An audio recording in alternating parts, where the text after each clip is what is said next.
మనం ఇప్పుడు దక్షిణ అమెరికా బ్రెజిల్లోని అమెజాన్ అడవులపైన విహరిస్తున్నాం.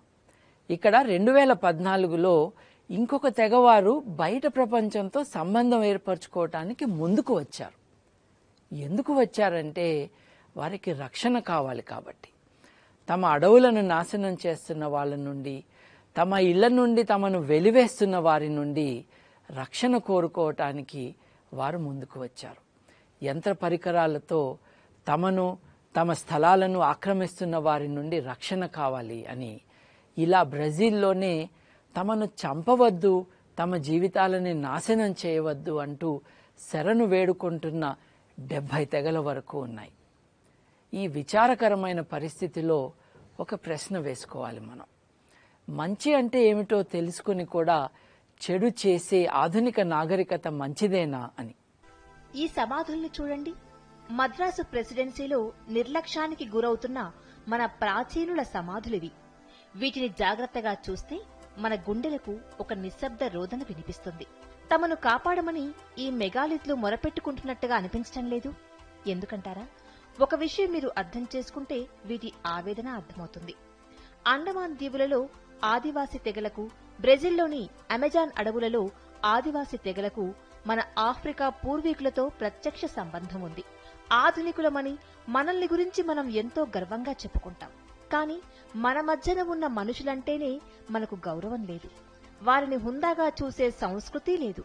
బ్రతికి ఉన్న వారిపైన లేని గౌరవం చనిపోయిన పూర్వీకులపై ఎందుకుంటుంది?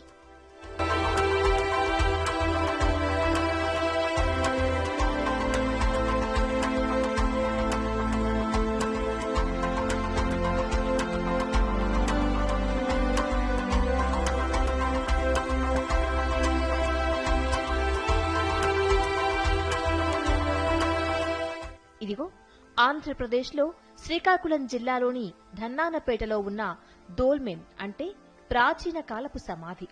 మన నిర్లక్ష్యాన్ని ఈ సమాధి చాటి చెప్పడం లేదు. చరిత్ర పట్ల అవగాహన, గౌరవం ఉన్న సమాజంలో ఇటువంటి కట్టడాలు ఇలాంటి నిర్లక్ష్యానికి గురవుతాయా? మరి వీటిని చూడండి.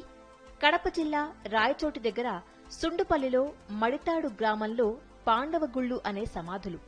వాటిని కాపాడమని వేడుకుంటూ పార్థసారథిరెడ్డి లాంటి వారు ప్రయత్నాలు చేస్తున్నారు. కాని వినేవారెవరు? అలాగే కడప జిల్లాలో దేవాన్లపల్లిలో కూలిపోతున్న సమాధులు చూడండి. ఈ సమాధులకు కనీసం 3000 సంవత్సరాల వయసుంటుంది.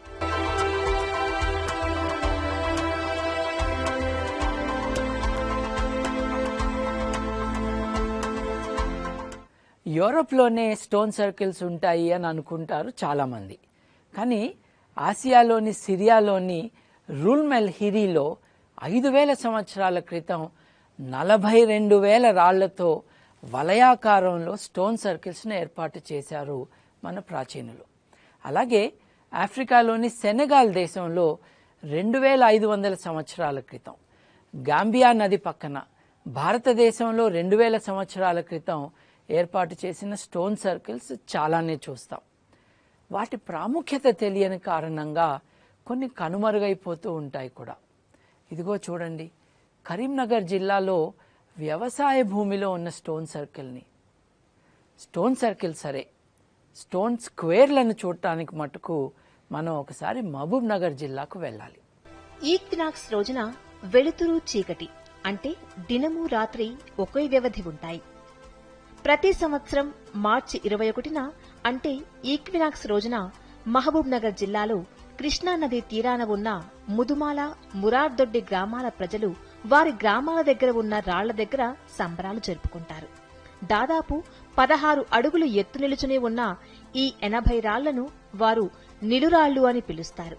కర్ణాటకలో యాదగిరి తాలూకా షహపూర్ దగ్గర విభూతి హల్లిలో లాగానే ఇవి స్క్వేర్ గా పేర్చి ఉంటాయి. ఇంకా పురావస్తు పరిశోధకులు తేల్చిందేమిటంటే స్టోన్ హెంజ్ లో లాగానే ఈ రాళ్లు ఈక్వినాక్స్ రోజు సూర్యాస్తమ సమయానికి, సూర్యోదయం సమయానికి సూర్యుడి స్థానం వైపుకి ఎలైనై ఉంటాయి.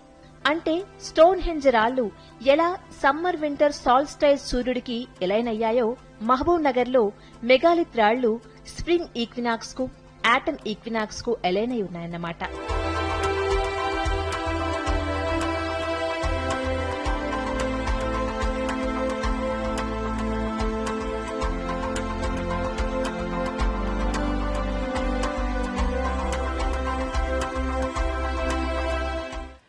ఇంగ్లండ్లో స్టోన్హెంజ్కు లభించిన ప్రాముఖ్యత తెలుగుదేశంలో ఉన్న నిలురాళ్లకు లభిస్తే మన ప్రాచీనుల గురించి ఎన్ని విషయాలు బయటపడతాయో కదా.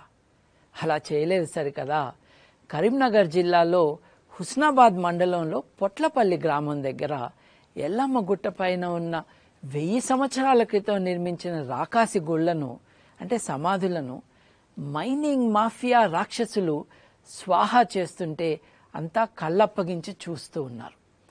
ఖమ్మం జిల్లా, నల్గొండ జిల్లా, కరీంనగర్ జిల్లాల్లో మెగాలిథిక్ నిధులు ఎన్నో కనుగొన్నారు పరిశోధకులు. మనం కాపాడుకోవాల్సిన జ్ఞాపకాలు చాలా ఉన్నాయి. మన ప్రాచీనుల చరిత్రను, వారి ప్రాముఖ్యతను తెలుసుకోలేక, అర్థం కాక మానవాళి తన వారసత్వాన్ని కోల్పోతున్నది. తాలిబన్ల దాష్టికానికి అపురూపమైన బమియాన్ బుద్ధాలను కోల్పోయాం. యుద్ధం కారణంగా ఇరాక్లో ఎన్నో సాంస్కృతిక నిధులను కోల్పోయాం. అలాగే లావోస్లో కూడా. బర్మా, చైనా, వియత్నాం, కాంబోడియా, థాయిలాండ్ల మధ్య ఉన్నది ఈ దేశం.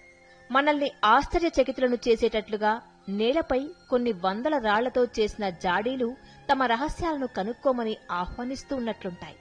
2 మీటర్ల ఎత్తు ఉన్న ఈ జాడీలు బహుశా చనిపోయిన వారి అవశేషాలు దాయటానికి తయారు చేశారేమో. వీటిలో అన్నిటికన్నా చిన్న జాడి 600 కిలోలుంటుంది. ఎక్కడ నుండో మోసుకొని వచ్చి ఇక్కడ అమర్చిన రాళ్లు ఇవి. కాని వీటిని గురించి పరిశోధన చేయటానికి అవకాశం లేదు. ఉత్తర వియత్నాంకు యుద్ధ సామగ్రి సరఫరా ఈ చిన్న దేశం నుండి జరుగుతుందని, దానిని ఆపడానికి 1964 నుండి 1973 మధ్య అమెరికా సైన్యం ఆ ప్రాంతంలో 20 లక్షల టన్నుల బాంబులను కురిపించింది. ఇప్పటికీ ఆ బాంబులు పేలి నెలకు 20-30 మంది చనిపోతున్నారు.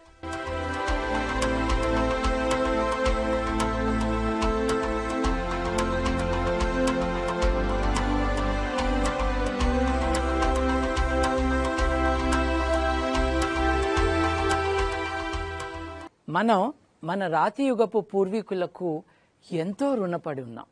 వారు నేర్పించిన పాఠాలే మనల్ని ఇక్కడి దాకా తీసుకువచ్చాయి. కానీ ఈ పూర్వీకుల జ్ఞాపకాలను పదిలపరిచే ఉద్దేశం మన సమాజానికి ఉందా? ఈ పని మనందరిది కాదా? మనకు లభించినది మానవాళి వారసత్వమా కాదా? అది మనందరి వారసత్వం అని మనకు అర్థమవుతున్నదా లేదా? అదే మన ముందున్న బిగ్ క్వశ్చన్. సరే, మన తాతల అమ్మమ్మల వారసులుగా రాతియుగం తరువాత మనం ఏమేమి తెలుసుకున్నామో, ఏమేమి నేర్చుకున్నామో ముందు ముందు చూద్దాం ఇన్ ద బిగ్ క్వశ్చన్.